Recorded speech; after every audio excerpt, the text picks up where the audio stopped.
Hi, today I want to talk to you about long COVID. While for most people, thankfully, the virus passes harmlessly, there have been reports of others left struggling with symptoms including lasting fatigue, persistent pain, and breathlessness for months. Doctors are certain that it's a whole different ballgame and they're calling it long COVID. There is no one medical definition or list of symptoms. Two people with long COVID can have very different experiences. But the most common feature is crippling fatigue. Think being left exhausted even after a short walk. The other symptoms include breathlessness, a relentless cough, joint pain, muscle aches, hearing and eyesight problems, headaches, loss of smell and taste, and damage to the heart, lungs, kidneys, and gut. Mental health symptoms include depression, anxiety, and struggling to think clearly. Again, it's not to be confused with people taking time to recover from a stay in intensive care. Even people with relatively mild infections, even those who never have to be hospitalized, can be left with lasting symptoms. Now, these cases were the exception a few months ago, but as we hit 10 months of living in this pandemic, it has become a pattern. A study of 143 people in Rome's biggest hospital found that 87% of discharged patients had at least one COVID symptom nearly 2 months later. More than half still had fatigue. Another study in the UK, which looked at 201 COVID patients, found that even months after the initial symptoms were reported, 92% participants still experienced cardiorespiratory symptoms. 42% of individuals had 10 or more symptoms.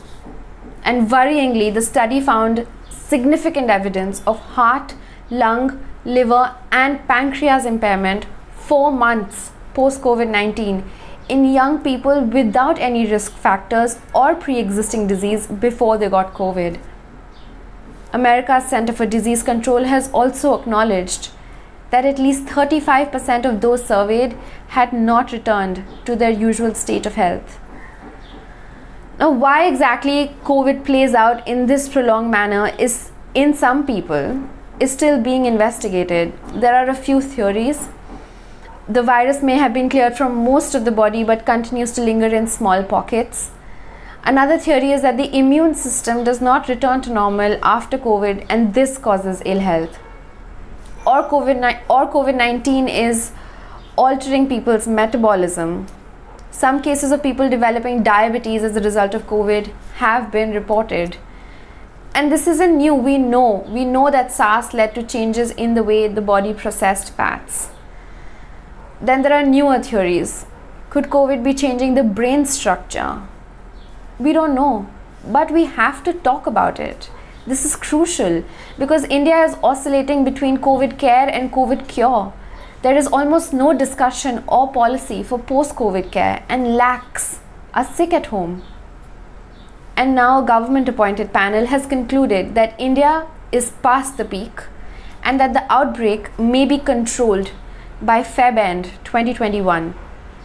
The panel gave no reasons on why we're seeing a slump in new cases and deaths even as the country is unlocking rapidly and tests have not decreased. But the main working theory is that in India, most COVID positive people don't spread the infection further. Only a small group of super spreaders do the transmission. And if we continue to test, trace and isolate and maintain caution in the upcoming months, we can take advantage of this pattern. On the vaccine front as well, India is picking up speed.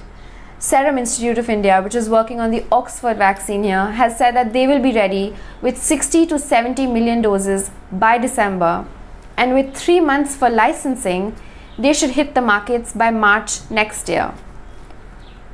SII is also getting ready for final stage trials of a nasal vaccine being developed by Bharat Biotech. And the Drug Control General of India has approved Dr. Reddy's Labs and Russia's Sovereign Wealth Fund to conduct late-stage human trials for Sputnik V. If they succeed, Russia will give Dr. Reddy's 100 million doses to distribute in India. But here's something to think about. India has to vaccinate its entire population in 2 years, which is 1.3 billion people in 2 years. And assuming that it's a dual dose vaccine, which most candidate vaccines are, that's 2.6 billion vaccinations or 1.3 billion vaccinations a year. That's more than 100 million vaccinations a month and more than 3 million a day. That's the math founder of Infosys, Nandan Nilekani, did in an interview with Indian Express before he concluded that India is in a bit of a spot. You see, we have a terrific record in vaccination for children and pregnant mothers, our child immunization program, our victory with polio. But we don't really have an adult vaccination program like how adults get flu shots in the States. We have to build an infrastructure for this from scratch and fast. Human resources, money, public-private partnerships, and as Nilekani suggests, a nationwide digital backbone to register and record everyone who wants to get vaccinated. Hopefully, we'll get this ready in time. I'll stop here for today. My name is Pallavi Prasad, and if you've been listening till the end, thank you so much for your time.